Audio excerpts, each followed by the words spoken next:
Raise your hand if you have ever Googled your PCOS symptoms and come out more confused than before. Yeah, me too. Most of us are told you have PCOS, here is the pill. End of story. But what a lot of people don't realize, including many doctors, is that PCOS isn't just one thing. There are actually different types of PCOS, and knowing which type you have can change everything about how you manage it. So, in this video, I am breaking down the four main types of PCOS, the symptoms to look for, and how to figure out which one sounds most like you. So, stick around because this might be the missing puzzle piece you have been searching for. When I was first diagnosed, my doctor gave me zero explanation. Just here is the pill. See you in 6 months. No mention of why my body was acting the way it was. No mention of why there are different drivers of PCOS. Not even enough time to explain myself. And it left me frustrated because what seemed to work for people around me or people I've heard that have PCOS didn't seem to work for me. Now, here is the truth. PCOS is a collection of symptoms caused by different root issues. For some women, it's insulin resistance. For others, it is inflammation or stress hormones. And sometimes it's triggered right after coming off birth control. That's why one size fits all advice, just like lose weight or just take the pill, it doesn't work. Listen, you have to know your type so you can actually make changes that fit your body. All right, so let's break down the four main types of PCOS. The first type is insulin-resistant PCOS, and that is the most common. This type is all about blood sugar. When your body doesn't respond properly to insulin, your ovaries make more androgens, that is hormones like testosterone, and that throws everything off.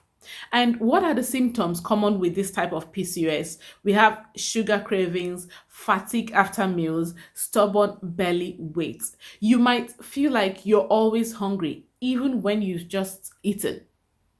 So the best tip for this type of PCOS is to balance your carbohydrates with proteins and healthy fats and include vegetables with your meals. So think about toast with avocado and eggs, not just plain bread.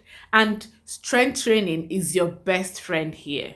The second type is inflammatory PCOS. This type happens when your body is dealing with chronic inflammation.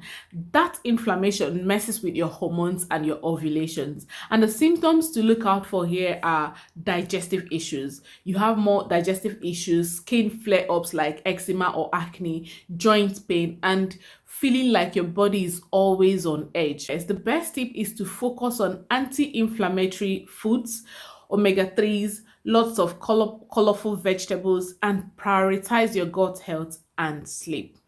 The third type is adrenal PCOS, and this type is driven by stress. Your adrenal glands pump out too much cortisol and DHEA, which disrupts your other hormones.